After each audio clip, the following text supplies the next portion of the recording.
Hello， 大家好，我是王刚。本期视频我跟大家分享文思豆腐。首先准备挑选好的黄豆1000克放入盆中，加入没过黄豆5厘米的清水浸泡12个小时备用。同学们夏天浸泡的时间可以缩短至6个小时。黄豆泡发完成之后放入料理机中充分打碎备用。水和黄豆的比例为8:1。黄豆打得越细腻，则出豆腐的量越多。下一步开始煮豆浆。首先将打好的生豆浆放入锅中，开中小火边搅边煮，反复烧开2至3次。泡沫浮起来的时候，只需要加入少量的清水即可消下去。同学们，豆浆必须反复烧开，才能够保证食材的安全。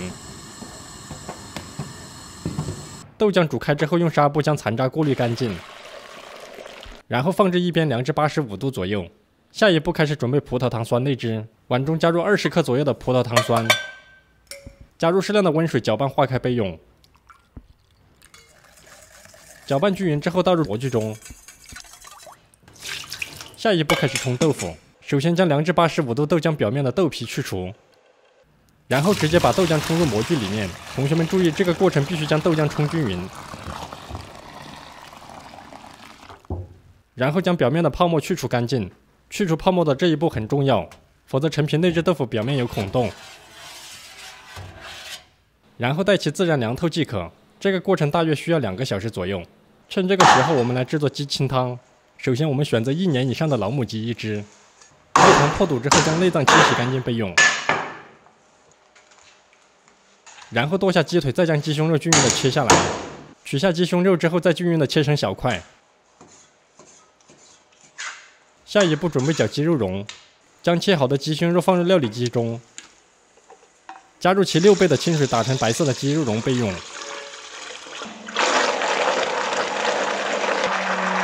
肉蓉打好之后，下一步开始准备熬汤。鸡肉放入锅中，加入完全能够没过鸡肉的清水，加入适量的生姜和大葱，大火烧开之后再撇去浮沫。浮沫撇干净之后，转小火熬3个小时左右。中途需要再次撇去黄色的鸡油。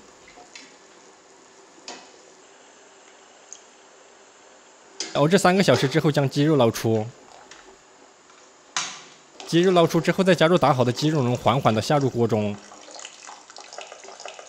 然后继续小火吊汤40分钟。这一步的目的是让鸡肉蓉成熟并吸收汤里面的杂质。清汤和开水白菜属于一致的原理。待鸡肉蓉浮起之后再捞出，最后再过滤鸡汤制成鸡清汤。虽然只经过1次的清汤，但只要操作得当，也可以把汤收得青花亮色。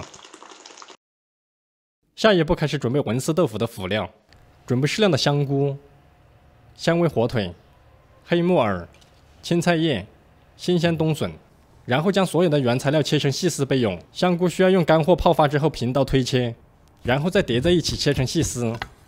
切好之后可以放入水中化开检验。火腿最好采用垂直前后推拉的方式切成薄片，然后用直刀下压的方式切成细丝。否则火腿很容易切断，影响外观。青菜叶只需要对折切丝即可，最好选择比较薄的菜叶，这样的菜丝才能够切得更长更细。黑木耳则需要卷起来，这样才能够切得更细。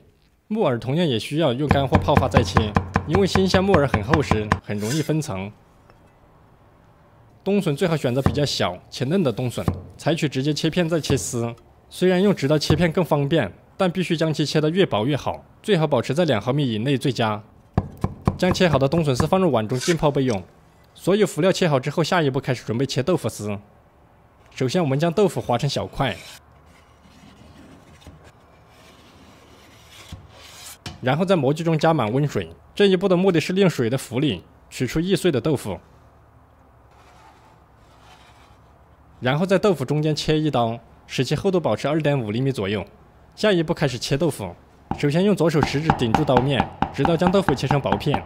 同学们切记，此时应该控制自己的呼吸和手的速度以及力度，每一刀都需要以标准的直刀切下去。豆腐丝够不够细，就看片切的薄不薄。切好片之后，再以同样的刀法将其切成小于1毫米的细丝。切好之后，用清水洗去边角的断丝。然后将其放入清水中剥散浸泡备用。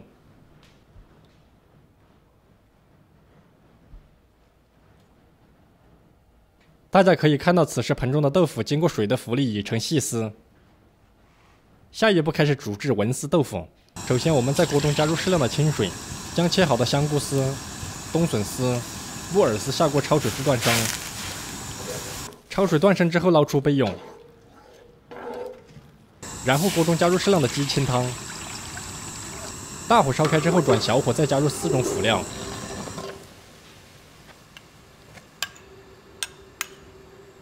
小火烧开之后开始调味。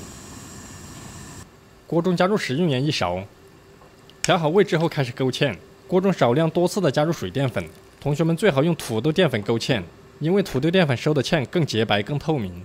将汤汁收至略浓即可。勾好芡之后，再加入沥干水分的豆腐丝，然后用勺背轻轻的转圈圈，利用汤的离心力将豆腐丝转散。豆腐丝完全散开之后，再加入青菜丝转散。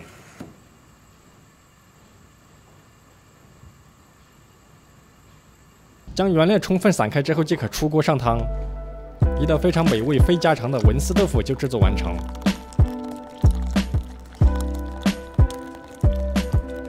下面开始技术总结。第一，市面上所有的老豆腐都无法切成细丝，必须用内置豆腐才能够完成切丝。嫌麻烦的同学可以直接在超市购买盒装内置豆腐。